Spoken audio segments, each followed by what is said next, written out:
이어지는 발표 세션에서는 최예슬 전북대학교 교수님과 김한수 박사님의 발표가 예정되어 있습니다. 최예슬 교수님께서는 인공지능 시대 미래교육의 정책의 방향을 주제로 발표해 주시겠습니다. 큰 박수로 최예슬 교수님을 환영해 주시기 바랍니다. 네, 안녕하세요. 제 목소리 들리시나요? 네, 교수님 잘 화면 보입니다. 공유가 되었죠? 네네, 잘 보이고 있습니다. 네, 알겠습니다. 반갑습니다. 저는 전북대 교육학과 교수 최예슬이라고 합니다. 오늘 그 인공지능 시대의 미래 교육의 방향을 고민하기 위해서 그 전북 지역에 그 모이신 그 선생님들과 함께 할 수 있어서 정말 영광입니다. 그리고 앞부분에서 뭐 캐리스의 원장님이신 정재영 교수님과 뭐 네이버의 하정우 그 센터장님, 또 미국, 뭐 일본, 스웨덴 그런 현장 사례들을 저도 이제 유튜브를 통해서 지켜보았는데요. 굉장히 유익하게 여러 가지 이야기를 저도 배울 수가 있었던 것 같습니다. 제가 오늘 이야기할 주제는 그 인공지능 시대의 미래교육 정책의 방향이고, 사실 저도 교육 정책을 전공하는 한 사람의 교육학자이자 사범대, 전북대 사범대에서 예비 교원들을 그렇게 길러내는 좀 교수자의 입장에서 지금 모이신 선생님들과 같은 입장으로 인공지능 시대에 진짜 우리나라 교육이 어디로 가야 되지? 그 부분이 최근 제가 교수자로서도 그렇고 학자로서도 가장 고민하고 있는 어떤 주제이기도 합니다. 그래서 오늘 이 발표를 통해서 오늘 이 발표를 통해서 제가 가지고 있는 그런 고민들과 생각들을 함께 나눌 수 있으면 좋을 것 같습니다.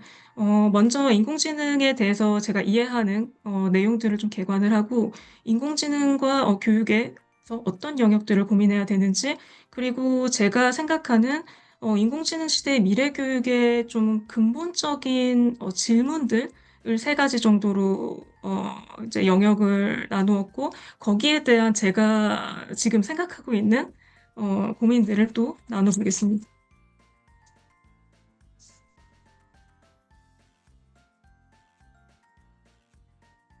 먼저 인공지능을 발전을 좀 한마디로 단순하게 표현을 하자면 인간의 뇌를 그 모방하는 기술을 구현하고자 노력한 그런 역사라고 할 수가 있습니다.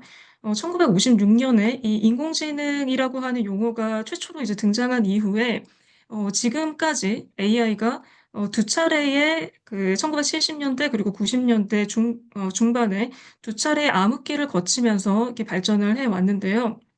처음에 인공지능이란 개념이 등장한 이후에 굉장히 기대와 희망으로 주목을 받다가 컴퓨터 성능이나 이런 데이터 제약으로 인해서 연구와 지원이 모두 다 끊기는 그런 1차 암흑기, AI의 겨울이라고 불리는 암흑기가 발생을 했고요.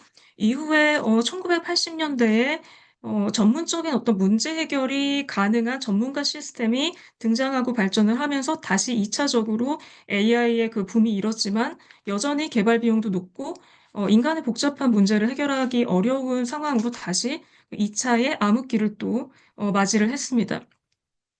그러다가 우리 1990년대 아마 기억하시는 선생님들도 있을 텐데 그 천리안, 유니테, 하이텔 뭐 이런 진짜 인터넷이 엄청나게 보급이 되고 그거로 인해서 빅데이터가 많이 축적이 됐고요. 또 컴퓨터의 성능이 이제 발전을 하면서 AI의 연구가 다시 한번 활성화되게 되면서 2010년에는 정말 인간의 그 뇌의 어떤 뉴런 구조를 본뜬 인공신경망을 사용해서 인간처럼 데이터를 스스로 학습하는 방식, 딥러닝이라고 하는 방식이 진화를 하면서 우리가 모두가 기억하는 2016년에 그 알파고의 어, 세기의 대결, 이세돌과 그 구글 딥마인드의 알파고가 이 딥러닝 기술을 활용해서 대국을 펼치면서 그때 AI의 가능성을 입증을 하게 됩니다.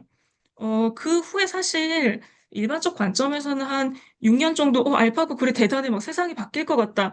그렇게 생각을 했지만, 어, 사실상 뭐 6년 동안 뭐 그런 거 조금 잊어버리고, 살았던 것이 많은 것 같아요. 그러다가 2022년에 오픈 AI의 생성형 AI, 우리가 지금 모두가 쓰고 있는 챗 GPT가 이제 등장을 하면서 지금은 짧은 시간, 한 2, 3년 사이에 이런 생성형 AI가 혁명이 일어나면서 퍼플렉시리, 뭐 클로드, 지금 일론 머스크의 그록 3, 뭐 중국의 딥시크 같은 그런 생성형 AI들이 폭발적으로 지금 성장을 하고 있는 3차 AI 붐의 시대를 맞이하고 있습니다. 그리고 2024년 작년에는 AI 그 영역에서의 기념비적인 사건이 하나 일어났는데요. 그 인공지능의 4대 천왕, 4대 구루라고 불리는 4명의 인공지능 학자가 있는데 그중에 이 딥러닝이라고 하는 그 분야를 2006년에 논문을 발표하면서 이 딥러닝 시대를 본격적으로 개막한 이 인공지능 학자인 제프리 힌튼이 응집물리학 그 이론을 적용해서 딥러닝에 기여한 연구 공로로 노벨 물리학상을 수상을 하게 됩니다. 그리고 이 알파고를 개발한 알파고의 아버지, 그 구글 딥마인드 CEO가 그 데미스 허서비스라고 하는 학자인데, 단백질 구조를 예측하는 AI, 알파폴드로 노벨 화학상을 수상을 합니다. 결국에는 우리가 이제 AI 기술이 단순한 응용과학뿐만 아니라 이런 순수 과학과의 그 융합을 통해서 인류에 기여하는 방향으로 굉장히 이제 성장을 하고 있다는 것이고요. 그럼 이제 이 미래가 어떻게 될 것인가? 이제 미국의 그 미래학자인 그 레이 커즈와일이 아마 기억하실 텐데 특이점이 온다라고 하는 되게 유명한 책을 2005년에 썼습니다. 이 기술이 이제 인간을 뛰어넘는 그런 싱귤러리티, 특이점이 2005년에 이 책을 썼을 때 커즈와일은 2045년에 온다고 생각을 했어요. 그런데 최근에 이렇게 생성형 AI의 혁명이 일어나면서 2029년으로 앞당겨질 것이라고 최근에 예측을 할 정도로 지금 인공지능 기술은 정말 지수함수적으로 굉장히 폭발적으로 성장하고 있습니다. 제가 앞에서 인공지능의 이 개념을 인간을 모방하는 것이라고 이렇게 말씀을 드렸는데요. 이런 관점에서 우리가 인공지능의 큰 그 영역들을 세 가지로 분류를 하자면, 인공지능은 인간의 지각을 흉내내는 거, 그리고 사고를 흉내내는 거, 행동을 흉내내는 거, 이렇게 세 가지 영역의 기술 영역을 가지고 있다고 이야기할 수 있습니다. 먼저 인간의 지각을 흉내내는 거는 우리가 흔히 말하는 비전 인식, 자율주행에서의 인식을 하는 거, 뭐 얼굴 인식하는 거, 영상 분석하는 것처럼 판단형 AI의 기술의 영역으로 적용이 되고 있고요. 인간의 사고는 인간의 그 언어인 자연어를 이해하고 처리하는 그런 생성형 AI 기술, 챗 GPT로 대표되는 그런 기술들이 적용이 되는 거고요. 그리고 마지막으로 행동적인 영역에서는 그 물리적인 신체를 가진 그 로보틱스, 뭐 보스턴 다이내믹스 같은 막 개를 이제 흉내내고 사람을 흉내내고 그런 행동적인 기술까지 이렇게 세 가지 영역으로 크게 나눌 수가 있는데요.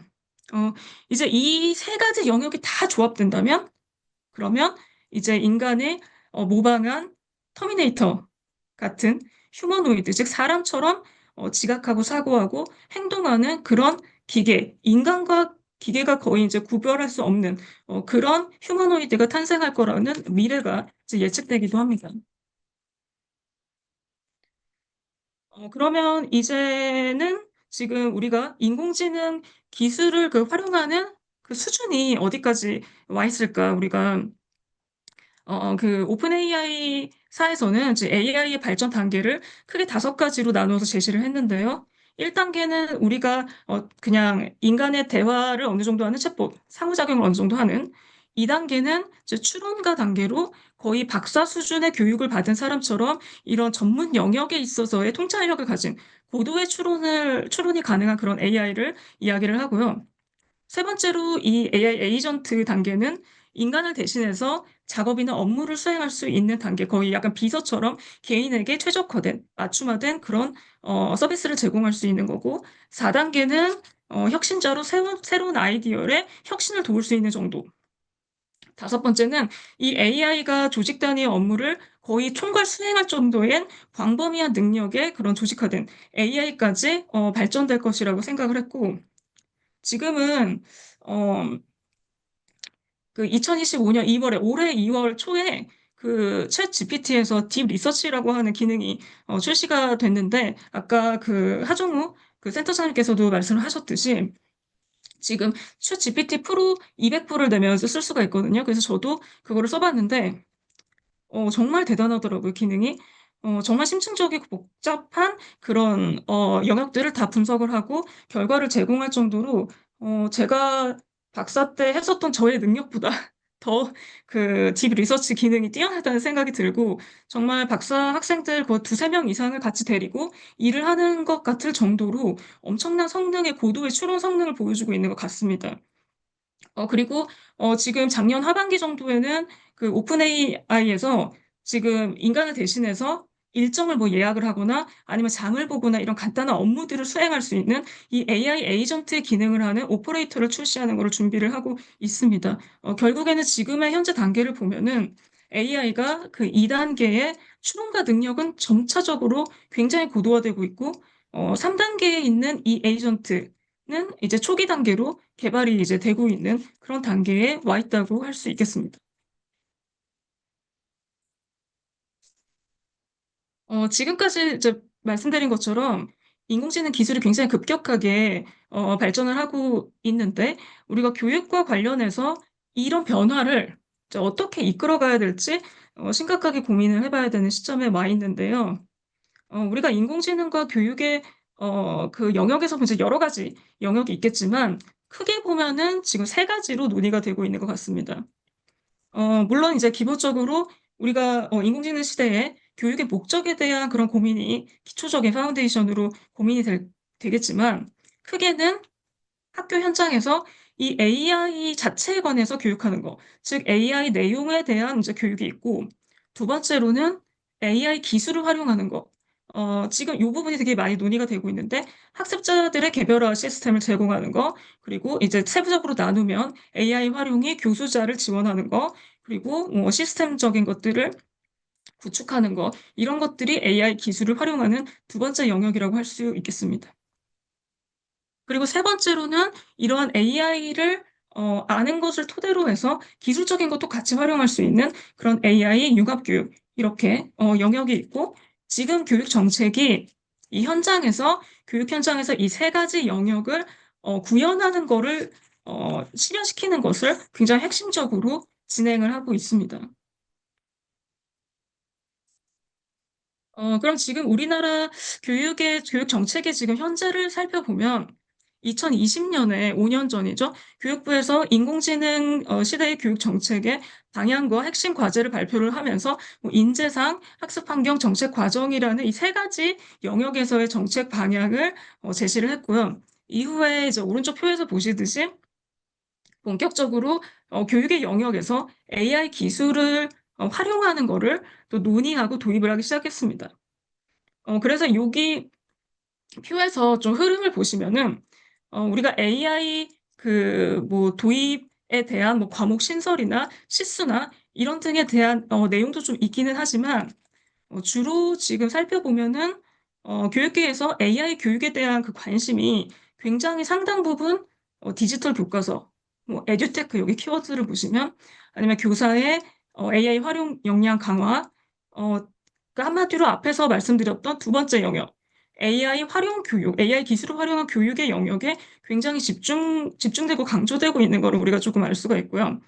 특히 우리가 그 교육계에서 AI 교육이 뭐지? 이렇게 생각하면, 현장에서는 그 AI 교과서 아니야? 디지털 교과서 아니야? 이렇게 바로 떠오를 정도로 가장 급진적으로 전면에 강조돼가지고 도입되고 있는 영역이 이 바로 그 AI 기술을 활용하는 영역인 것 같습니다.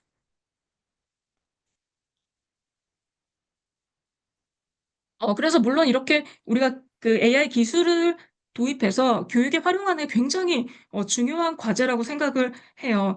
그런데 우리가 이런 AI 기술을 활용하는 것보다 아마 더 중요한 질문이 있다면, 그거는 이런 새로운 기술을 우리가 빨리빨리 받아들이는 그 자체의 목표보다는 먼저 교육의 목적이 무엇인지에 대해서 깊은 질문을 던지고 또 거기에 대한 답을 고민하는 거에 있다고 생각합니다.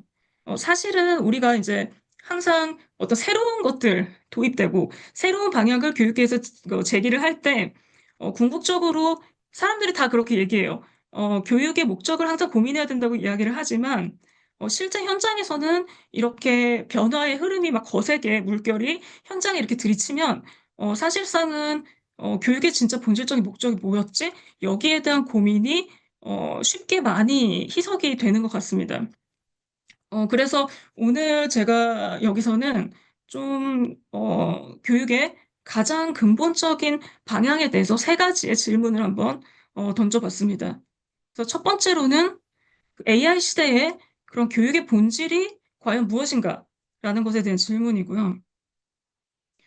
두 번째는 그 AI를 우리가 교육에 활용할 때 지금 가장 중요하게 강조되는 게 앞선 발표에서도 그렇지만 개별화 교육이 개별 맞춤형 교육이 가장 키포인트가 되고 있는 것 같습니다. 그런데 AI를 활용한 이 개별화 교육의 과연 본질이 무엇일까에 대한 고민이고요.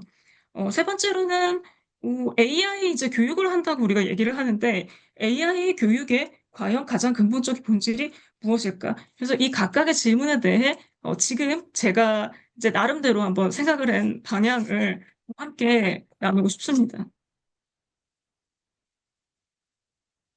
첫 번째로는 인공지능 시대의 교육의 본질이 무엇인가? 우리가 사실 그 교육의 본질이라고 하면 흔히 이제 자아실현이다, 뭐 세계 시민을 양성하자, 뭐 이런 여러 가지 것들을 이제 생각하기 마련인데 제 생각에는 이제 인공지능 시대의 교육의 본질이라고 한다면 기계와는 다른 AI와 AI 기술과는 다른 인간의 고유한 능력을 발현하는 것이 돼야 된다는 게 제 생각입니다. AI하고 인간의 가장 근본적인 차이는 무엇일까? 여기에 대한 그 힌트를 1979년에 철학자 토마스 네이겔이 발표한 그 박쥐가 된다는 것은 무엇인가? 그라는 논문에서 우리가 조금 살펴볼 수가 있습니다. 그 네이겔이 이 논문에서 인간이 박쥐가 된다는 걸 상상할 수 있다. 그런데 인간이 박쥐가 되는 게 어떤 경험인지는 절대 이해할 수가 없다. 이렇게 주장을 해요. 왜냐면은 인간이 박쥐처럼 막, 그러니까 그 박쥐의 그 세계 인식 방법이 뭐 초음파를 사용해가지고 세계를 인식하는 것들을 뭐 경험 같은 걸 상상을 할 수 있다. 그렇지만 실제 박쥐가 그 느끼는 경험도 예를 들면 그림처럼 이 달이 뜬 밤에 막 아래에서 나는 그 박쥐가 날개에서 느끼는 막 그런 이슬의 감각이나 바람의 감각, 그 막 벌레를 쫄 때 그 느낌, 막 이런 것들은 박쥐가 경험하는 가장 주관적인 경험이고 인간은 그거를 실제로 느낄 수 없기 때문이라고 이야기하거든요. 그래서 이런 관점에서 보면은 이제 인식론적인 어떤 접근이기도 한데 박쥐가 될 수 없는 인간처럼 AI가 인간처럼 패턴을 학습하고 정보를 처리하지만 그거는 연산의 결과고 실제로 인간처럼 주관적으로 경험하고 느낄 수 없는 존재라는 거예요.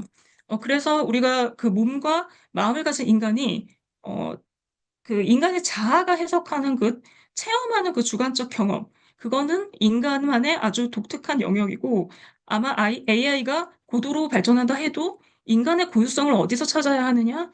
반드시 자기가 존재하고 있는 자기를 둘러싼 그 세계를 주관적으로 자기가 체험을 하고 그것을 해석하고 의미 있게 받아들이는 그 과정에서 찾아져야 된다고 생각을 합니다. 그래서 이러한 그 비슷한 맥락에서 우리가 AI가 대체할 수 없는 인간의 고유한 능력이 무엇일까? 물론 이 뭐 AI가 궁극적으로 인간을 대체할 것인가에 대한 견해는 뭐 인공지능 학자나 뭐 철학자들 사이에서도 굉장히 다양하긴 합니다. 앞에서 이야기했던 그 인공지능 4대 천왕 중에 하나인 제프리 힌트는 이미 인공지능이 인간을 넘어서고 있다. 일부 기능에서. 그래서 2023년에 구글 부사장직을 그만두고 AI 위험성을 이야기하면서 퇴직을 하기도 했었거든요. 어, 그래서 이런 견해는 다양하겠지만, 그런데 지금 현재 굉장히 분명한 사실 하나는 그 그러니까 AI가 그 대량의 데이터에서 패턴을 찾고 추론을 하는 능력은 이미 인간보다 훨씬 더 뛰어나다는 사실이에요. 그렇지만 인간이 가지는 어떤 비판적 판단과 책임을 지는 거, 그리고 직관, 뭐 창조성, 감성, 도덕성, 이런 것들은 AI가 흉내낼 수는 있지만 대체할 수 없는 영역일 거라는 생각을 합니다. 왜냐하면은 특히 이러한 영역들이 제가 앞에서 말씀드린 것처럼 인간이 자기가 주관적 경험과 체험을 통해서 주체적으로 느끼고 또 해석하고 의미를 부여하고 스스로 판단을 해야 되는 그런 영역들이거든요. 그래서 저는 이제 본질적으로 우리가 AI 시대의 교육 방향이라고 한다면, 이러한, AI와 인간의 차이, 즉, 인간의 그런 고유성을 실현하는 방향으로 훨씬 더 앞으로, 강조가 될 필요가 있다고 생각을 합니다. 그러면 이제 앞으로 교육에서는 인간의 주관적 경험과 체험의 세계를 더 풍성하게 하고, 이제 강화하는 게 가장 중요한 숙제가 될 텐데, 그럼 교육에서 우리가 인간의 고유성을 어떻게 실현할 건가? 저는 그러한, 방법 중에 이제 여러 가지 방법들이 있겠지만, 그 중에서 그 접근 중에 하나가 저는 내러티브 에듀케이션이라고 생각을 합니다. 그 내러티브라는 게 자기가 이해해서 체화한 스토리를 의미를 하고요. 저는 내러티브 에듀케이션은 교육의 내용이 자기한테 체화되고 그 체화된 내용을 실행할 수 있는 형태의 그 접근 방법이라고 생각을 하고 있습니다. 그래서 요 그림을 보시면은 이 간단한 초등수학 문제여도 우리가 뭐 1 플러스 1은 2야 이게 아니라 자기의 경험과 삶과 연결시킬 수 있도록 하는 교육이라고 생각을 하고요. 이런 교육은 사실은 지금까지 교육에서 계속해서 강조되어 왔었던 영역이고, 2022년 그 개정 교육 과정에서도 사실 학생과 삶이 연계한 학습이 굉장히 강조가 되고 있고, 또 OECD에서는 학습자 주도성, 뭐 스튜던트 에이전시라는 개념으로 강조가 되는 것도 같은 맥락이라고 생각을 하고, 아까 그 사례에서 발표되었었던 그 스웨덴의 뭐 PBL이라든가 핸즈온 익스피리언스를 강조하는 그런 교육들도 저는 이것과 같은 맥락으로 모두가 연결돼 있다고 생각을 합니다. 그리고 이러한 내러티브 에듀케이션에 저는 가장 우리가 쉽게 이해할 수 있는 사례가 이스라엘의 우리나라에서 한국 교육에서 또 한때 굉장히 유행스럽게 강조됐었던 그 이스라엘의 하브르타 교육이 좀 대표적 사례로 이해될 수 있다고 생각을 하는데요. 하브르타가 히브리어로 그 친구를 짝을 의미를 하고 이 짝을 지어서 그림처럼 유대교육 경전인 텍스트, 그 탈무드를 이 짝과 함께 내가 토론하고 학습하는 그런 이스라엘 교육을 의미를 합니다.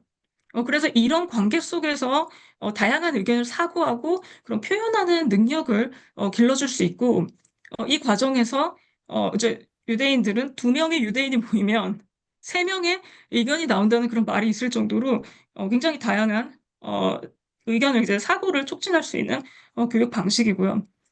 저는 뭐, 이 하브르타가 이스라엘에서 종교 교육의 한 일부이기 때문에 이것을 뭐 우리나라가 직접적으로 도입해야 된다, 뭐 이런 차원이 아니라 이런 방식의 교육 과정을 통해서 우리가 앞으로 인간다운 그런 협력 관계, 그리고 지식의 체화가 교수 학습에서 굉장히 중요하다는 거를 강조를 하고 싶습니다.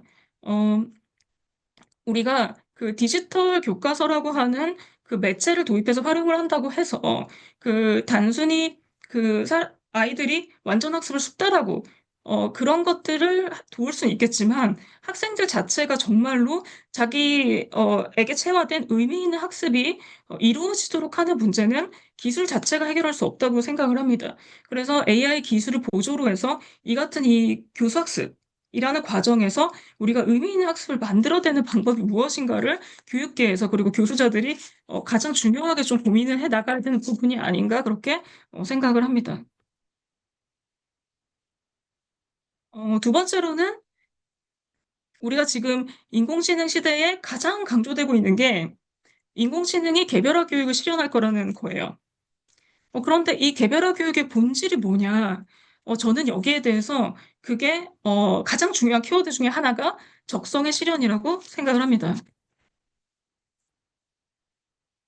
2024년에 그 국가교육위원회에서 성인 5천 명을 대상으로 조사를 해서 교육에서 가장 중요한 게 뭐냐고 물었더니 과거랑은 다르게 적성이 가장 중요한 1위로 나왔어요.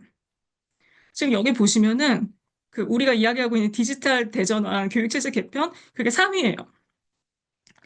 지금 적성이 가장 중요하게 생각했던 거예요. 그러니까 성인들이 교육받고 나서 초중등 교육받고 나서 살아보니까 어, 내가 적성이 뭔지 아는 거, 그거를 실현하는 게 인생에서 가장 중요했구나라고 느끼고 있다는 거예요. 이 설문조사가 보여주는 게. 지금 근데 우리가 이 교육부의 정책 방향을 보면은 이 에듀테크라고 하는 기술, 이 기술을 활용하는 그 목적이 물론 이제 집단 교육이라는 그 공교육의 어떤 취약성을 극복할 수 있는 그 개별화 교육을 강조를 하고 있는데 어, 저는 이런 아이들한테 개개인에게 맞춰진 개별화 교육의 방향이 진짜 옳다고 생각해요. 정말 맞는 방향입니다. 그래서 이런 측면에서 지금 강조되고 있는 그 사실 디지털 교과서, 그 디지털 교과서가 중요한 이유도 제가 생각하기에 인공지능 기술을 활용해서 개별화 교육을 하기 위해서는 개별 학생의 그 디지털화된 학습 데이터를 대량으로 수집을 하고 분석할 수 있는 시스템을 구축하는 게 무엇보다 중요하거든요. 근데 그거를 할 수 있는 것이 바로 이 디지털 교과서가 매개가 된다는 거죠.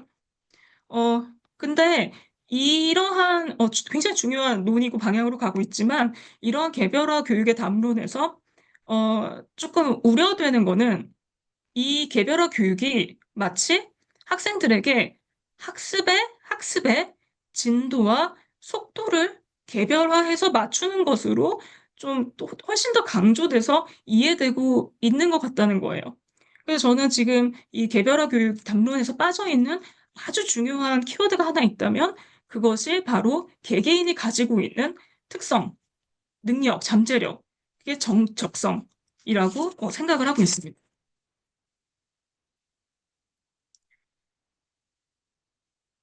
지금 무엇보다 우리가 이 현대 사회에서는 이제 교육의 의미가 변화하는 것 같아요. 물론 이제 시대에 따라서 우리가 교육에서 중요한 가치는 조금씩 달라질 수가 있습니다. 그래서 이전에는 그 산업화 시대에서는 지금 학습의 성과, 그 노동 효율을 극대화하는 학습에서의 그 우수성과 수월성을 달성하는 게 본교육에서 강조됐고 그것이 중요했어요. 그렇지만 지금 굉장히 오랜 시간 동안에 우리나라가, 대한민국이 자꾸 이런 비교 경쟁을 통해서 특히 동일한 학업 기준에서의 1등을 만들어내는 식으로 교육의 문제를 자꾸 생각을 해왔는데, 이제는 그게 중요한 게 아니라, 이제 각자가 가지고 있는 고유성, 유니크니스를 찾는 게 이제 시대적 흐름이 됐고, 그거를 실현하는 게 교육이라는 의미로 변화하고 있는 것 같습니다. 이러한 시대적 변화 때문에 그 앞에서 보여드린 그 개발원의 설문조사도 사람들의 인식이 적성에 기반한 교육들이 굉장히 중요하구나라고 설문조사에서 나온 것도 이런 시대적 흐름을 반증하고 있다고 생각이 듭니다. 그리고 지금까지 그 대한민국에서 지능, 그리고 성적, 이게 지배한 교육의 시대가 평균의 종말을 통해서 막을 내리고 있습니다. 이제 개인이 타고난 그런 적합한 경로가 고유 특성에 따라 다 다르고 평균적인 경로는 없다는 생각이 점차 보편화되고 있고요. 왜냐하면 지금 다양한 인간의 재능이 우리가 성적이나 그러니까 지능이나 성적이라고 대표되는 그런 단일 지표로 더 이상 평가할 수가 없고 맥락에 따라서 변하기 때문에 이제는 우리의 교육이 개개인의 그 삶 자체에서 이런 개별 경로를 인정하는 방향으로 그 패러다임이 바뀌고 있습니다. 지금 이거를 설명하는 가장 좀 중요한 사상적 기반으로는 개인 법칙이라는 게 있습니다.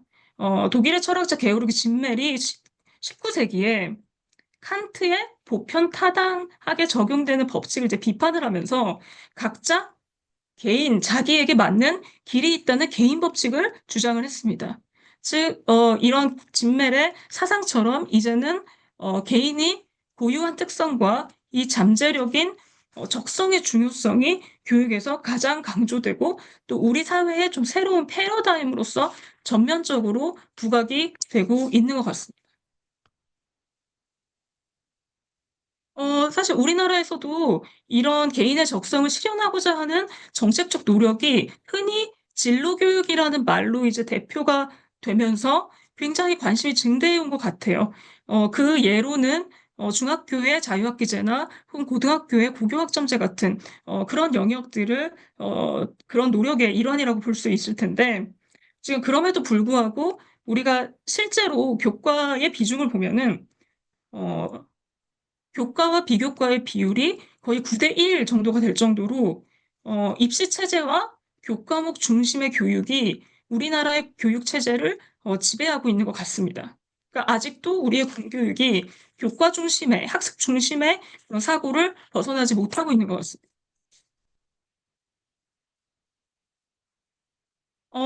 그래서 우리가 지금까지는 한 이제 공교육의 역사가 탄생을 하고 나서 한 310년 동안 이런 교과 중심의 교육 체제가 강화되면서 사실 효율성과 효과성이 굉장히 높아졌어요.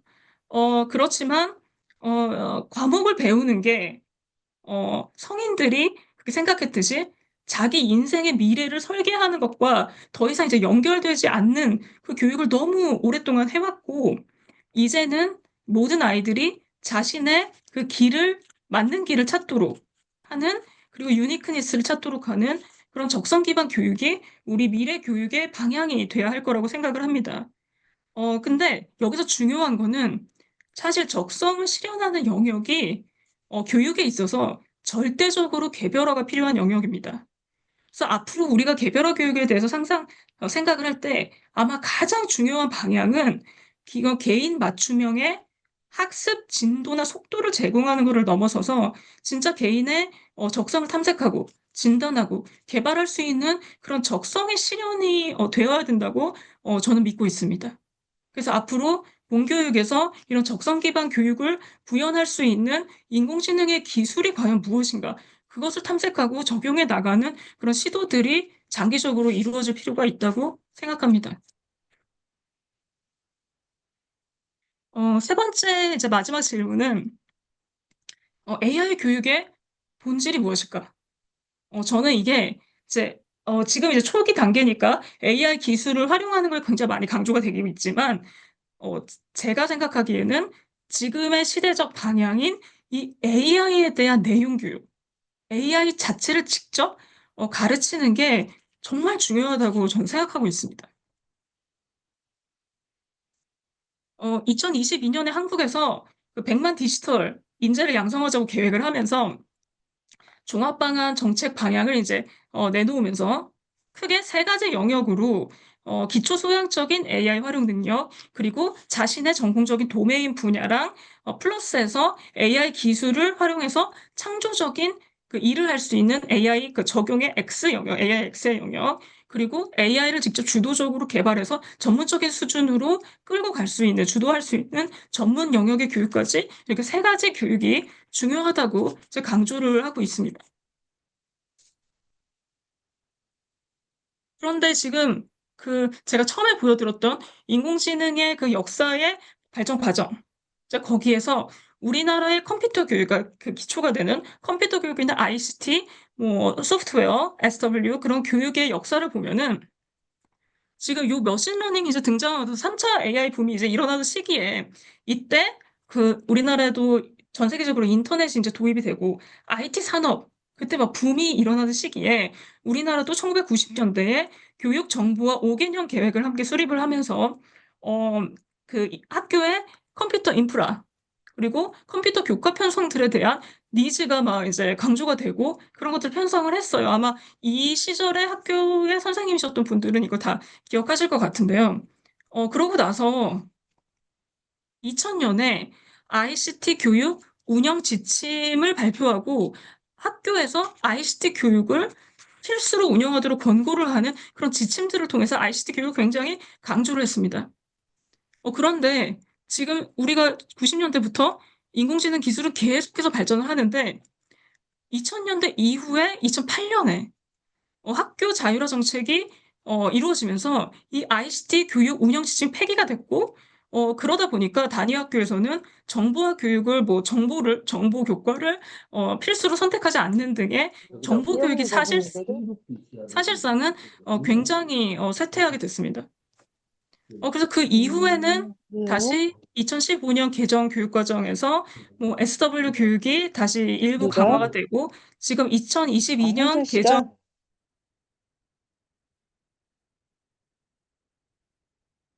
아니, 그러니까 이거를 했는데 왜 그걸 안 했죠? 음, 음. 어, 잠깐, 아, 제 목소리 들리시죠? 네, 다시 돌아가면, 이렇게 약간 세트를 했다가, 2015년에 그 개정 교육과정이나, 뭐 2022년에 개정 교육과정에서 다시 소프트웨어 교육을 이제 증가하는 등의 강화하는 움직임들을 지금 조금씩 다시 성장시키고 있는 그런 흐름에 있습니다. 그럼에도 불구하고 지금 우리나라가 2022년에 개정을 함에도 불구하고 다른 국가들과 비교를 하면은 이 운영 방식에 있어서도 우리나라는 지금 어, 초중학교에 부분 필수가 되어 있고 고등학교는 선택으로 되어 있고요. 교육 시간상으로도 지금 전체 필수로 정보 교육을 운영하고 있는 다른 나라에 비해서 거의 이제 절반이나 4분의 1밖에 안 되는 수준으로 현저하게 부족한 상황이고요. 지금 정보교과의 그 수업 비중도 지금 현재 타 국가 대비 굉장히 부족한 것을 알 수가 있습니다. 오늘 이제 미국의 사례에 양 박사님께서 오셔가지고, 굉장히 구체적인 이야기를 해주셨는데, 이제 미국에서는 사실 AI를 어떻게 가르칠 거에 대한 그래도 최소한의 가이드라인을 개발하려는 시도를 해왔습니다. 그게 2019년에 이미 이제 AI for K-12라고, 그러니까 초중등 교육, K-12가 초중등 교육이니까 초중등 교육을 위한 이제 AI 이니셔티브를 발표를 하고, 초중등 교육에 대한 가이드라인도 이제 개발을 하고, 초중등 교육에서 가르쳐야 될 AI의 어떤 개념, 그리고 교육 목표에 대한 가이드라인적인 지침을 마련하고 있습니다. 그래서 저는 떤 방식으로든 우리나라도 이제 모든 급간 단계에서 AI를 활용하기 위한 AI에 대한 지식 자체, 그리고 거기에 대한 기반적 역량과 지식, 이런 것들을 교육하기 위해서 적정한 수준과 그 필요한 범위들을 규정을 하고 이 초중등 학교 교육에서 그 AI 관련된 교육을 필수로 강화해야 된다고 저는 생각을 하고 있습니다. 왜 그런 시도들이 필요한가? 그 전 세계에서 지금 1인당 창업 비율이 가장 높은 1위 국가가 창업 국가라고 불리는 이스라엘입니다. 근데 이스라엘이 이렇게 된 것, 이거는 하루아침에 된 것이 아니라 어, 이스라엘은 1970년대부터 전 세계 최초로 컴퓨터 사이언스인 CS를 그 교과로 교육에 도입한 선제적인 국가 중에 하나입니다. 그리고 1990년대에 이미 이 CS 교육을 정규 과목화를 했고, 특히 고등학교 단계에서 CS 교육의 단계를 굉장히 강화를 하면서 기술 인재를 양성하는 거에 초점을 맞췄습니다. 이렇게 선제적으로 교육을 투자를 함으로써 국가 경쟁력이 좌우될 수 있는 그런 투자를 한 거죠, 교육에. 그래서 우리가 앞으로 이 AI 시대에 한국에서 교육받은 아이들이 정말 전 세계에서 서바이벌하기 위해서는 이런 초중등 교육 단계에서 심화된 그런 AI 교육을 강화하는 게 무엇보다 중요하다고 생각을 하고요. 이런 앞에서 말씀드린 그런 국가 경쟁력 차원을 저는 그런 관점도 떠나서 앞으로 개개인의 삶에서 이제는 AI를 이해하지 않으면 AI를 활용할 줄 아는가 모르는가. 그게 한 인간의 서바이벌 능력을 좌우하는 그런 시대가 온다고 생각을 합니다. 어, 우리가 1990년에 35년 전에 유네스코에서 모든 사람이 교육받을 권리가 있다는 Education for All을 천명을 하고 모든 국가가 보편적인 기본교육, 읽기, 쓰기, 세마기, 쓰리아를 기초학습의 기술을 강조를 했어요. 근데 저는 이제 35년이 지난 지금은 2025년에는 에듀케이션이 아니고 AI 에듀케이션을 모두에게 교육하는 AI 에듀케이션 for all이 천명되어야 된다고 생각을 하고 인류가 보편적으로 기본 AI 교육을 실현해야 된다고 생각합니다. 그게 이제 3R 플러스 그 AI가 필수적인 것이 돼야 한다. 그거는 저는 이제 앞으로 마치 그 우리가 국제화 시대에 영어라는 언어를 굉장히 중요하게 생각을 하고 영어의 범용적인 유용성을 굉장히 인정을 하면서 영어가 90년대에 그 초등 의무 과정에 편입이 됐어요. 그 왜 그랬을까? AI 시대에도 이제 정말 영어처럼 AI 자체가 필수가 되는 필수 언어처럼 가르쳐야 된다고 생각합니다. 그리고 오늘 그 우리 컨퍼런스의 주제이기도 한데 나를 넘어 새로운 우리의 만남이라고 표현을 했는데 저는 이 AI 자체가 진짜 새로운 문명을 만들어내는 새로운 문명이라고 생각을 합니다. 그래서 AI는 진짜 인류 공통의 언어이자 앞으로 새로운 문명이 될 거다. 그러면 이 AI 에듀케이션은 모두에게 가르쳐야 된다고 저는 믿고 있습니다. 오늘 그 인공지능 시대에 고민을 해봐야 될 세 가지 영역을 제가 뭐 교육의 본질, 개발화 교육의 본질, AI 교육의 본질 이렇게 세 가지로 나눠서 생각을 해봤는데요. 이거는 이제 저희 생각이니까 오늘 모이신 선생님들께서도 각자의 생각을 한번 고민해 보실 수 있는 시간이 되셨다면 참 좋을 것 같고요. 그 미국의 그 온라인 플랫폼을 창립한 칸 아카데미를 창립한 살만 칸이 교육자들이 educated bravery, 교육받은 용기를 내야만 한다고, 최근에 그 나온 2025년 책, 나는 AI와 공부한다라는 책에서 이야기를 했습니다. 이 교육받은 용기는 이 갑작스러운 우리가 기술이 왔을 때 거기서 느껴지는 굉장한 두려움이 있거든요. 근데 그 두려움을 스스로가 인정을 하고 그 기술이 가져올 그런 도전과 잠재력을 이해함으로써 얻게 되는 용기라고 표현을 했습니다.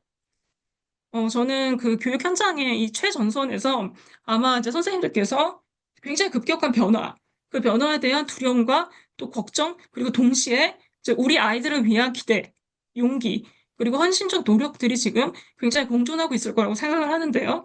저 역시도 그렇습니다. 근데 오늘 우리가 이러한 자리를 포함해서 이제 앞으로 많은 노력들을 통해서 우리가 함께 그 살만칸이 이야기한 교육받은 용기를 가지고 AI 시대에 우리 아이들을 위해서 용기 내서 진짜 함께 나아갈 수 있는 그런 희망을 하면서 발표를 마치겠습니다. 이어서 세 번째 주요 발표가 있겠습니다. 세 번째 발표는 김한수 박사님께서 해주시겠습니다. 김한수 박사님은 현직 초등교원으로서 한국교원대학교에서 교육학 박사학위를 받으셨습니다. 2022 개정 교육과정 초등교육과 공동연구진, 한국도덕윤리과 교육학회 시민교육위원 등 다양한 직책으로 활동하고 계십니다. 오늘 저희들에게 인공지능 윤리에 관해 발표해 주시겠습니다. 김한수 박사님께 큰 박수 부탁드립니다. 네, 안녕하세요. 익산 가온초등학교 김완수입니다. 네, 오늘 저는 인공지능 윤리, 아까 사회자 선생님께 말씀해 주신 것처럼 인공지능 윤리 교육의 필요성과 실제라는 주제를 가지고 말씀드리려고 합니다. 이제 앞에 이 교수님께서 인공지능 자체가 필요하다는 부분에 대해서는 이미 많은 말씀을 주신 것 같아서 저는 이 윤리적 차원에 좀 초점을 두고 오늘 이야기를 해보려고 해요.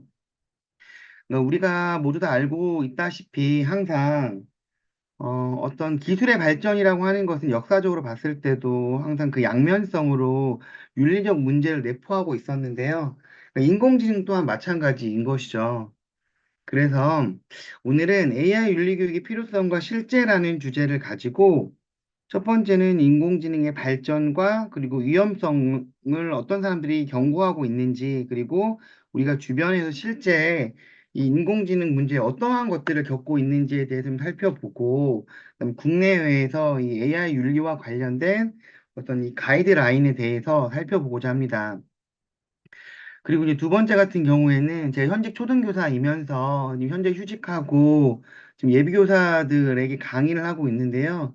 제가 초등학교 현장에서 이 내용에 대해서 학생들과 함께했던 경험과 그다음에 예비교사들과 함께했던 그 경험을 하나씩 골라서 오늘 여러분들에게 소개하는 그런 자리로 이어갈까 합니다. 네, 이제 인공지능의 개념이라고 하는 것은 뭐 앞에서도 많은 분들이 설명을 하셨기 때문에 이제 간단하게 말씀을 드리면 인간의 지능이 가지는 학습이나 추리, 적응, 논증 따위의 기능을 갖춘 시스템이라고 볼 수 있죠. 인공지능이 어떻게 발전했느냐? 인공지능 하면은 여러분들께서 뭐 좀 떠오르는 그런 이미지를 보신다면 어떤 방대한 양의 그런 자료들, 이러한 것들을 떠올릴 수가 있잖아요. 근데 인터넷의 발전을 기본으로 해서 머신러닝과 딥러닝이라고 하는 그들의 학습 방법을 통해서 지금과 같은 발전을 이루고 있는 것이죠. 먼저 이제 기계학습이라고도 하는 이 머신러닝은 심플하게 말씀드리면 뭐 데이터나 경험을 기반으로 해서 성능 향상을 기대할 수 있는 그런 기술이고, 거기보다 더 이 머신러닝이 하위 기술이지만 이 딥러닝이라고 하는 것은 인간의 어떤 신경망, 뇌의 신경망이라고 하는 것을 모방해서 인공신경망을 갖춤으로 해서 데이터에서 얻은 그런 일반적인 규칙을 토대로 독립적으로 훈련할 수 있는 그런 기술을 가리키는 것이죠. 그래서 좀 러프하게 이야기한다면 기존의 머신러닝이라고 하는 것이 직접 입력한 내용을 뭐 그대로 좀 학습하는 그런 교육이 좀 가깝다면, 딥러닝이라고 하는 것은 조금 더 능동적으로 스스로 데이터를 해석하고 파악하는 어떤 자기주도 형태의 그런 학습 모습이라고 볼 수 있겠습니다. 그래서요, 이제 이 딥러닝이라고 하는 것도 아까 앞에서 잠깐 나왔지만, 이 알파고가 이세돌 기사를 이길 때부터 이제 상당한 이슈가 되기 시작했었죠. 그러면서 이 알파고의 완승은, 이제 우리 인공지능이라고 하는 것과 인간과의 그 관계에서도 새로운 고찰의 기회를 제공하는 그런 일이 아니었나 생각합니다. 그래서 이후로 이제 소위 많은 전문가들이라고 하는 분들이 인공지능의 위험성에 대해서 경고하고 있죠. 보시면 여러분들도 잘 아시는 일론 머스크 같은 경우에는 여러 가지 말들을 많이 했지만 그 중에서도 한 가지는 확실하다. 우리는 인공지능을 통제하지 못할 것이다. 라는 이야기를 했었고, 그다음에 스티븐 호킹 박사 같은 경우에도 완전한 인공지능의 개발이 인류의 멸망을 불러올 수도 있다라고 하면서 조금 더 인공지능의 위험성에 대해서 좀 강력한 메시지를 던지고 있죠. 아까 앞에 교수님 강의에도 잠깐 나왔던 이 제프리 힌턴 같은 경우에도 AI가 인류의 멸망에 기여할 수 있는 그런 어, 어떤 위험성에 대해서 이야기를 하고 있고, 그래서 유발 하라리 같은 작가도 이제라도 AI를 적절하게 통제하고 조절할 수 있는 그런 제도, 기구, 이러한 것들을 어떤 단위 국가가 아닌 전 세계적인 차원에서 나설 수 있어야 된다라고 얘기하고 있습니다. 그러면 이제 우리의 주변에서, 우리의 삶의 생활 속의 모습 속에서 접할 수 있는 구체적인 인공지능의 위험성 문제는 무엇인가 라고 본다면, 첫 번째는 인간의 존엄성 상실이죠. 그러니까 인공지능에 상당히 많은 부분을 의존한다는 것이죠.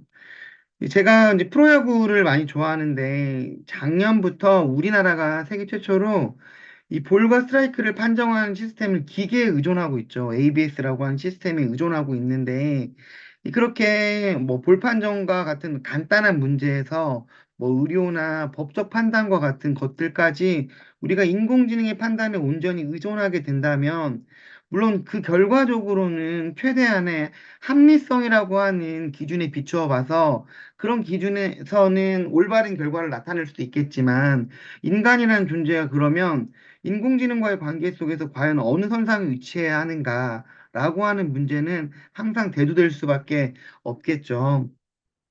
그다음 두 번째, 이제 개인정보 보호 문제 같은 것을 보면 이제 그 뭐 안면인식이라든지 지문인식이라든지 이제 이러한 것들을 통해서 개인정보나 프라이버시들이 침해될 수도 있고, 이제 최근에 보면은 제가 또 관심 갖는 이제 분야인데 딥페이크 문제가 이제 좀 많이 문제가 되기도 하죠. 이 딥페이크 같은 경우에는 인공지능을 활용해서 가짜 이미지나 영상을 합성하는 그런 기술인데요. 최근 인공지능의 어떤 부작용, 위험성을 이야기하면서 많이 대두되고 있는 문제입니다. 근데 이게 이 딥러닝 기술을 활용해서 만들어진 이 딥페이크 영상이 어떤 재미 수준을 넘어서 가짜 뉴스를 만들어내거나 뭐 사회적 혼란까지 초래하는 경우가 많이 존재하고 있습니다. 그래서 국내에서도 이 딥페이크 관련해가지고 음란물을 합성하는 그런 범죄가 엄청 많이 증가하고 있죠.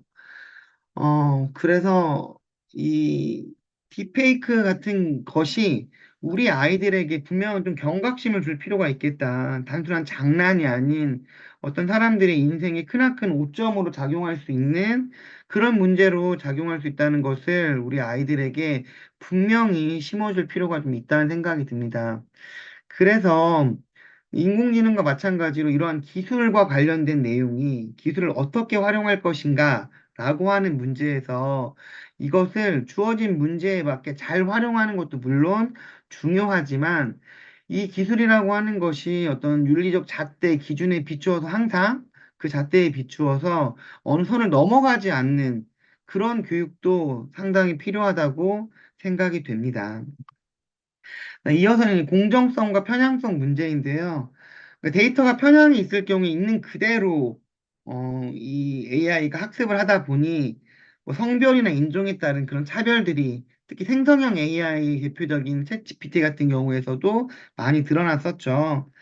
어, 근데 이제 이렇게 생성형 AI 같은 경우에서 이러한 문제들이 이제 불거진다고 하는 것은 아까 앞에서도 이야기했던 사회적인 어떤 차별, 이러한 것들이 심화될 수 있는 문제이기 때문에 여기에 대해서 우리가 집중할 필요가 있다고 생각이 들고, 그다음 네 번째는 이제 책임 소재의 불명확성인데요. 제가 이따가 뒤에 실제에서 잠깐 설명을 또 드리겠지만, 우리가 자율주행 자동차 이야기를 많이 하죠.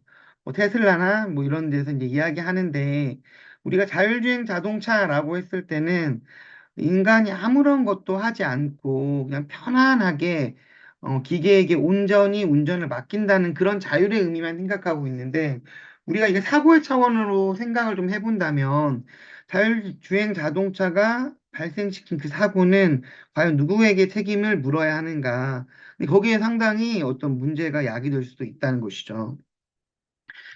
그다음 마지막으로는 이제 인공지능이 발달하면서 인간 노동이 대체되고 그에 따른 실업 문제들이 발생할 수 있다는 거예요.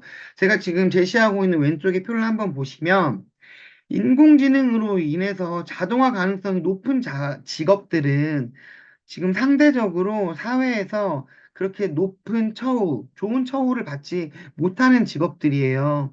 근데 그러다 보니까 이제 이러한 직업들은 더 빠른 속도로 어떤 로봇이나 인공지능에 대체된다면 이 사람들은 일자리를 잃게 되고 빈부의 격차는 더욱 커지고 사회 불평등도 좀 더 심화될 수 있는 그런 문제가 제기될 수 있습니다. 그래서 이제 이러한 문제들을 기반으로 해서 여러 나라들이 이제 AI 윤리에 대한 가이드라인을 잡고 있는데요. 먼저 이제 유럽 같은 경우 보시면 유럽에서는 인간의 자율성 존중 원칙, 해악 금지의 원칙, 공정성의 원칙, 설명 가능성의 원칙에 대해서 이야기하고 있습니다. 그러니까 아무리 첫 번째 같은 경우에는 인공지능이 발전한다 하더라도 인간의 이게 편리함, 행복을 추구할 수 있도록 만들어진 도구라는 차원에서 인간의 자율성과 자유라고 하는 것이 우선적으로 보장되어야 한다는 것이고, 이두 번째 해악금지의 원칙 같은 경우에는 여러분들 잘 아시는 아시모프의 로봇 3원칙의 핵심적인 내용은 로봇은 절대적으로 인간에게 해악을 끼쳐서는 안 된다는 거잖아요. 그러니까 AI 또한 인간에게 불리한 영향을 미쳐서는 안 된다라고 하는 것이고, 아니, 공정성의 원칙은 두 가지 차원에서 제가 설명드릴 수 있을 것 같은데, 첫 번째는 아까 이야기했던 어떤 공정성과 편향성의 차원에서 우리가 최대한 인종이나 성별이나 이런 것들에 대해서 불평등이 없어야 된다라고 하는 것과 아까 앞에 교수님께서도 한번 말씀하셨던 것처럼 AI 서바이벌 이야기 하셨었는데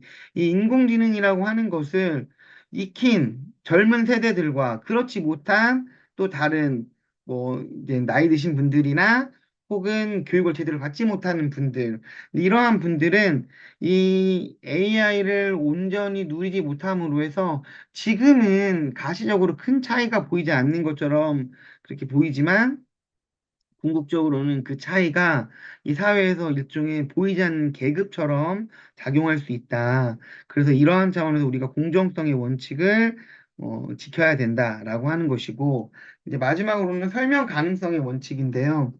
AI 시스템의 또 하나의 문제가 AI 전반적인 과정의 불투명성인데, 이 AI 시스템의 정보 처리의 과정이 기술의 문제로 인해서 인간이 파악하지 못한다 하더라도 이 AI 시스템이 만들어진 능력과 목적이라고 하는 것들은 공개적으로 밝혀질 필요가 있겠다라고 하는 것이죠.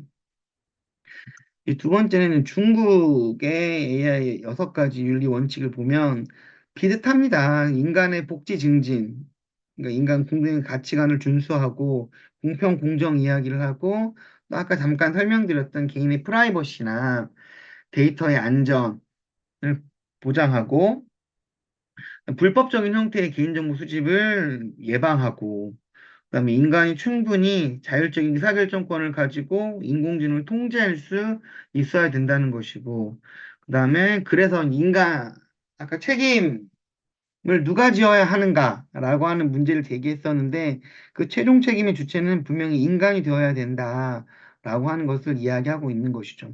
그래서 이러한 내용들을 토대로 인공지능 윤리라고 하는 것을 저 같은 사람뿐만 아니라 많은 사람들이 기본적인 소양으로서 닦을 필요가 있겠다라고 하는 것이 이 중국의 윤리 원칙인 것이고, 이제 우리나라의 AI 윤리 가이드라인 한번 보시면, 먼저 인간의 존엄성 보호인데요.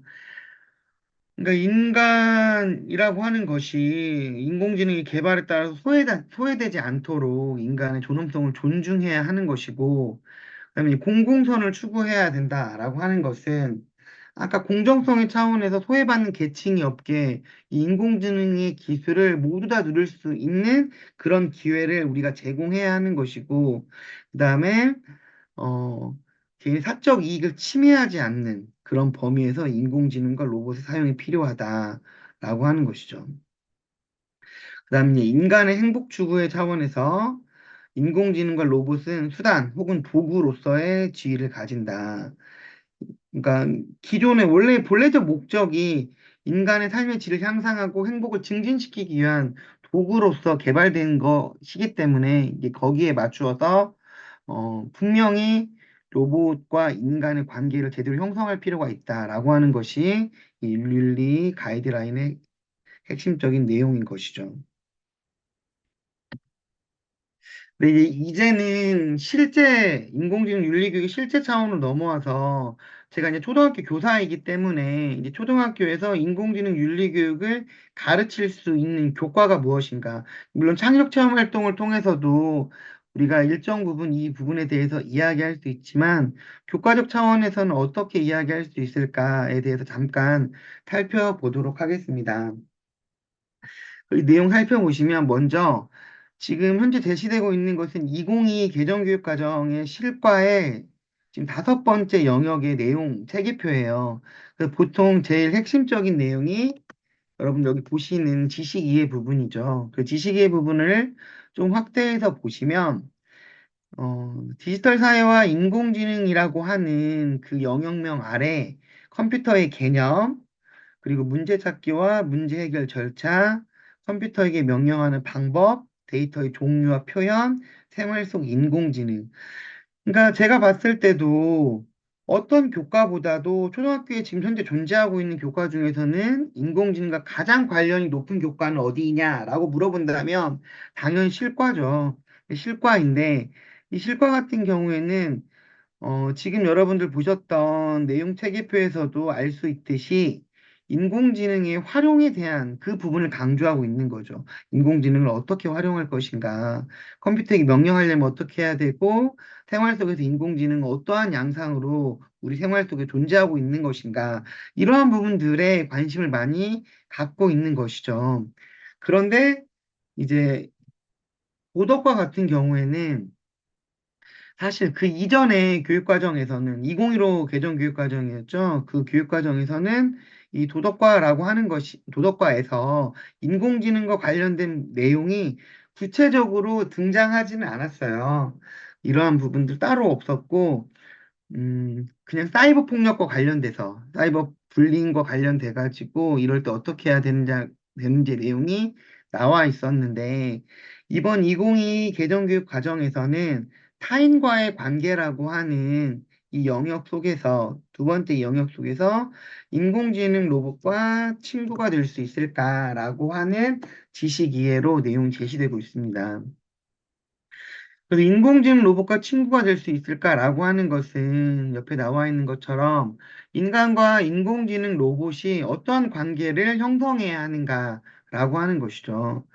근데 이제 저도 이 교육과정 개발에 참여했던 사람으로서 사실 단정적으로 인간과 인공지능 로봇이 아까 AI 윤리적 가이드라인에서 제시한 것처럼 절대적인 어떤 수단, 도구로서의 역할일 수도 있지만 이게 딱 단정을 짓지 않고 기술의 개발과 함께 이걸 유연하게 열어두기 위해서 인공지능 로봇과 친구가 될 수 있을까라고 하는 그런 의문문의 형태로 이렇게 제시하고 있습니다. 그래서 초등학교에서는 인공지능 윤리교육과는 관련된 이 교육과정, 교과교육과정, 이 도덕과가 좀 가장 깊이 있게 연관되어 있지 않나라고 하는 생각을 해봅니다. 네, 그래서 그 다음에는 이제 제가 그 예비교사들하고 수업을 하면서 한번 해봤던 것인데요. 인공지능 윤리 사고 실험이라고 해서 아까 잠깐 앞에 제가 필요성 이야기할 때 나왔었던 자율주행 자동차라고 하는 것이 의사결정 기준이 무엇이 되어야 하는가라고 하는 것이죠. 그래서 우리 아까 기능의 차원에서만 집중한다면 별로 할 얘기가 없지만 이게 사고가 난다고 봤을 때 얘가 어떠한 선택을 할 것인가라고 하는 그 문제에서는 우리가 윤리적 기준에서 생각해 볼 문제들이 많이 있죠. 그래서 모럴 머신이라고 이게 만들어진 프로그램이 있는데 이 프로그램 같은 경우에는 이 프로그램 같은 경우에는 여러분들 잘 아시는 이 트롤리 딜레마에 기인을 하고 있어요. 그래서 여러분들이 이해를 돕기 위해서 트롤리 딜레마에 대해서 잠깐 설명드리면 이 트롤리 딜레마는 여러 가지 버전들이 있지만 그 중에서도 인도교 버전과 육교 버전이 있죠.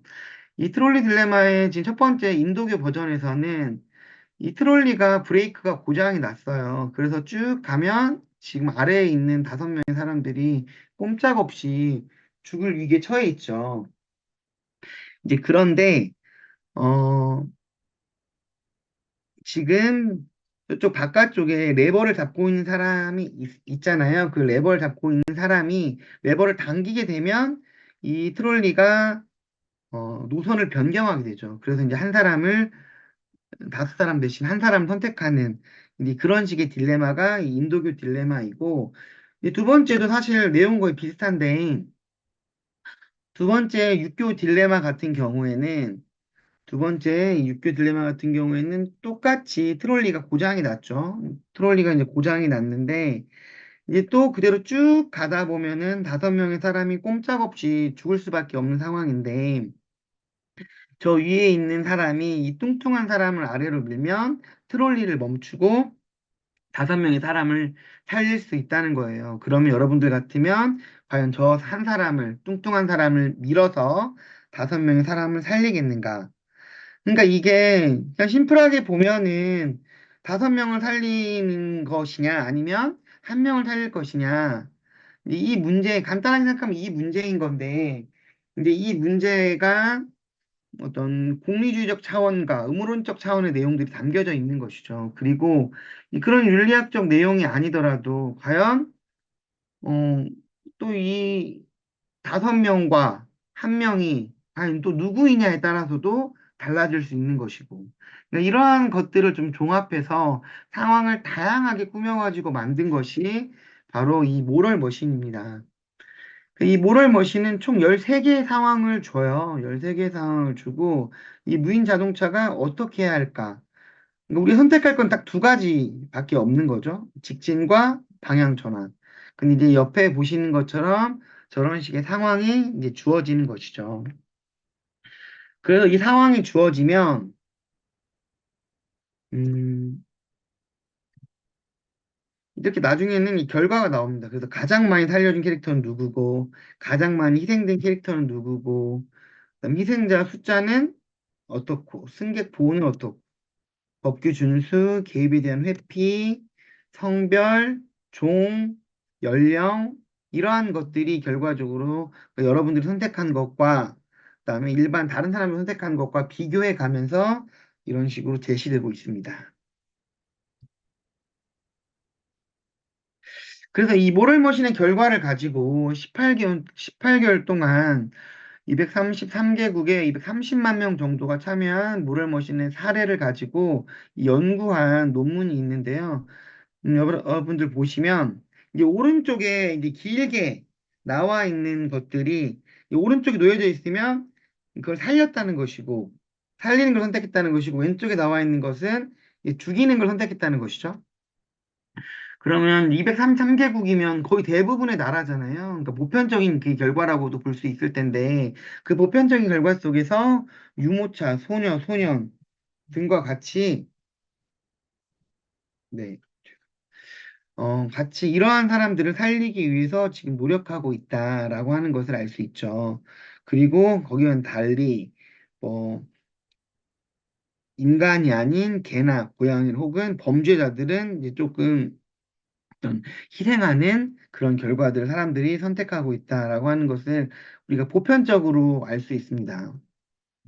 근데 이제 디테일하게 좀 들어가 보면 이제 같은 연구에서 이제 고령층과 젊은 층을 비교해 봤을 때, 즉, 어, 어떤 사람을, 그러니까 나이 든 사람을 조금 더 살릴 것인가, 아니면 젊은 사람을 살릴 것인가, 라고 하는 결과를 비교해 봤을 때, 이제 위로 올라갈수록 젊은 층을 더 살리는 것이고, 아래로 갈수록 고령층을 더 살리는 것인데, 이제 오른쪽에 보시는 것처럼 일본이나 한국이나 중국이나 대만 같이 이 유교 문화권에 있는 이 동아시아 나라들은 그래도 약간 장유유서, 삼강, 삼강오륜의 어떤 기반에서인지 몰라도 이제 고령층을 좀 중시하고 있는 그런 모습을 보이고 있죠. 그리고 이제 다수와 개인의 중요도를 비교해 봤을 때는 이건 좀 더 이제 의외였던 게 마이너스에 가까울수록 개인을 중시하는 건데 한국, 중국, 대만, 일본과 같이 이런 동아시아권 나라들이 다른 유럽이나 이런 나라들에 비해서 어떤 개인의 어떤 중요도를 좀 더 강조하고 있다라고 하는 그 사실을 우리 연구 결과에서 유추해 볼 수 있습니다. 네, 그래서 이런 내용들을 해봤었고요. 이번에는 제가 초등학교 학생들하고 이 인공지능 윤리의 내용을 다루면서 영화나 드라마 같은 것들을 좀 활용을 해봤어요. 어, 그래서 한번 보시면 첫 번째는 이제 아이로봇이라고 하는 윌 스미스가 나온 영화인데요. 잠깐 여러분들 같이 길지 않으니까요. 잠깐 한번 같이 보시고 계속 이야기 나눠보도록 하겠습니다.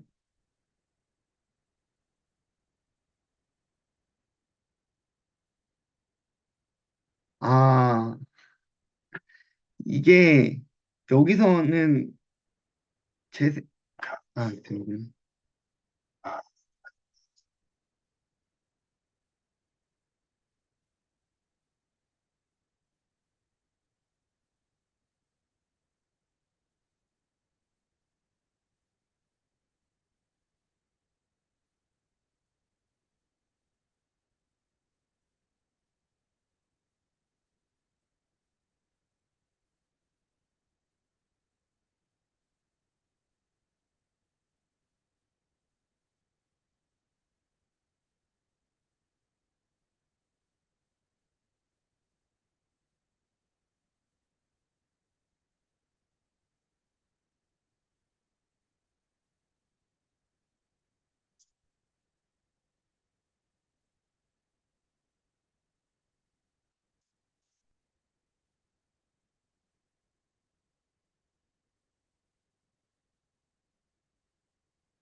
네, 이 아이로봇이라고 하는 영화를 보시면 저 윌 스미스가 형사인데요. 아까 여러분들 보셨던 저 사건을 계기로 해서 이 로봇에 대한 안 좋은 감정을 가지고 있죠.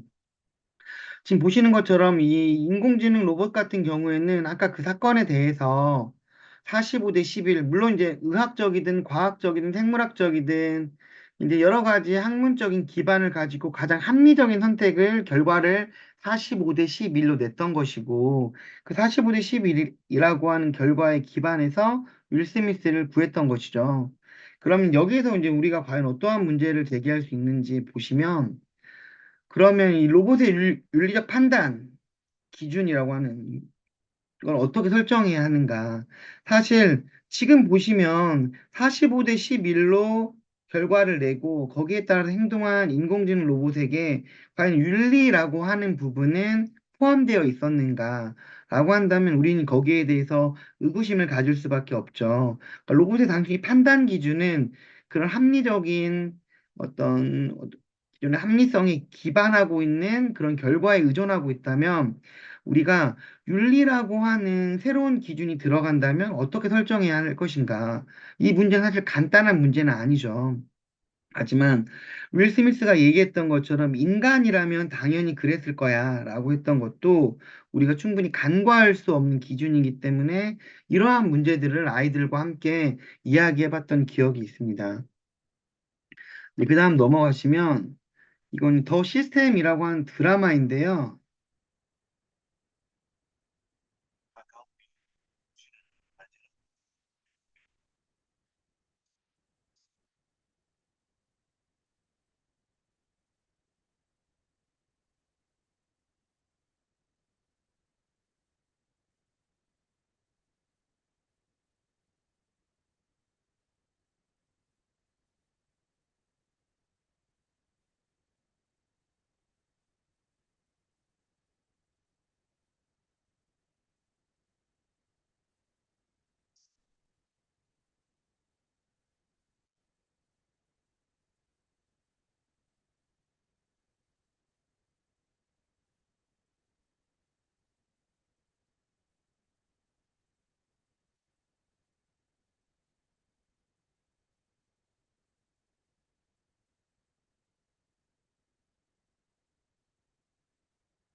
네, 여러분들 좀 이번엔 길었는데요. 여기서도 할 수 있는 이야기가 이제 우리가 이 인공지능 로봇이라고 하는 것을 어디까지 신뢰할 수 있는가, 라는 문제가 있을 수 있고, 또 하나의 또 문제는, 지금 마지막에 아버지의 사건의 원인을 살펴보기 위해서 이 주인공이 영상을 보기를 원하는데 이 영상을 보지 못하잖아요. 그러면서 온전한 사법 체계 자체를 다 이렇게 시스템에 의존하게 된다면, 그렇게 된다면 인간의 존엄성이라고 하는 것이, 인간은 어떠한 존재인가, 거기에 대한 문제의식을 어, 가질 수 있게 되는 것이고, 또 하나는 아까 제가 AI 윤리적 가이드라인에서 설명드렸었던 여러 가지 윤리 원칙들이 있었는데, 그 원칙들이 이제 충돌할 수 있는, 물론 초등학교 아이들은 좀 어렵겠지만, 충돌할 수 있는 그런 가능성도 존재하고 있다.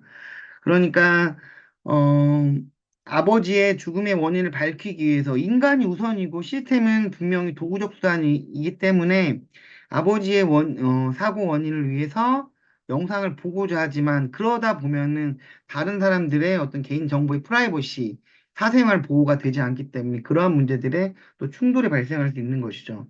그래서 이렇게 영화나 드라마 속에서 우리가 찾아낼 수 있는, 추출할 수 있는 여러 가지 이 인공지능 윤리와 관련된 문제들을 이 아이들과 함께 이야기 나누었던 기억이 있습니다. 네, 이제 마지막으로 AI 윤리 교육의 이제 과제에 대해서 살펴보도록 할 텐데요. 음, 첫 번째는 기술 발전 속도와 교육 내용의 격차예요. 그러니까 저는 이제 도덕과 교육 과정의 개발진이었기 때문에 아까 그 내용이 나오는 데까지 엄청 많은 이 학문 공동체의 토론들이 있었거든요. 그러니까 저 부분이 약간 시기상조라고 하는 분들도 계셨었고, 어, 그런데 이제 우리가 비전 교육과정 2015 교육과정인데 지금 2022잖아요. 7년 만에 개정이 된 건데 앞으로 뭐 7년 후 2029년도가 된다면 아마 또 지금보다도 인공지능 기술은 훨씬 더 발전되었을 것이기 때문에 이 윤리적 내용이 쫓아가기에는 상당한 어려움이 있죠. 그래서 이제 이 부분들에 대한 어려움이 있기 때문에 지속적으로 내용의 적시성을 확보하기 위한 노력이 좀 필요하고, 그다음에 이제 교사 AI 윤리의 역량을 강화할 필요가 있다고 생각이 드는데요. 제 주변에도 아까 실과에서처럼 인공지능을 각각의 문제 상황에서 어떻게 활용할 것인가에 대한 전문가들은 되게 많으세요. 근데 이제 AI 윤리와 관련된 이 부분에 관심을 갖고 연구하시고 뭔가 공부하시는 분들은 사실 많지 않거든요. 그래서 선생님들이 좀 더 많은 관심, 문제의식을 가지고 여기에 대해서 함께 연구하는 그런 게 필요하지 않을까 생각이 들고요. 세 번째는 이제 1번과 연계해서 기술 발전의 속도에 맞게 AI 윤리적 가이드라인도 조금 변화될 필요는 있다. 물론 핵심적인 세부 원칙은 우리가 지켜나가야 되겠지만은 그 원칙을 펼쳐 나가는 세부 디테일한 부분들에 있어서는 우리가 어, 지속적인 업데이트를 통해서 신속하게 대응할 필요가 있다고 생각이 들고, 마지막으로는 아까 딥페이크에서 잠깐 이야기 드렸지만 아이들이 인공지능이라고 하는 것에 대해서 기술의 편리성만 의식하는 것이 아니라 AI 윤리의 필요성을 온전히 좀 인식할 수 있도록 우리가 교육적인 처방이 필요하지 않을까, 그런 생각을 해보았습니다. 네, 부족한 발표였지만 선생님들이 조금 더 인공지능 윤리에 대해서 가져주시길 바라면서 오늘 연수 모두 마치도록 하겠습니다. 수고하셨습니다.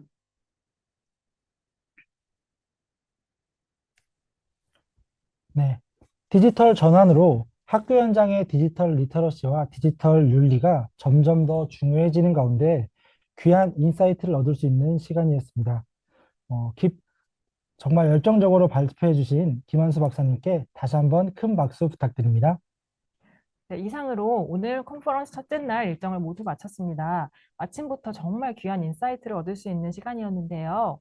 디지털 교육 혁신에 대한 많은 영감과 지식을 얻는 뜻깊은 시간이 되셨길 바랍니다.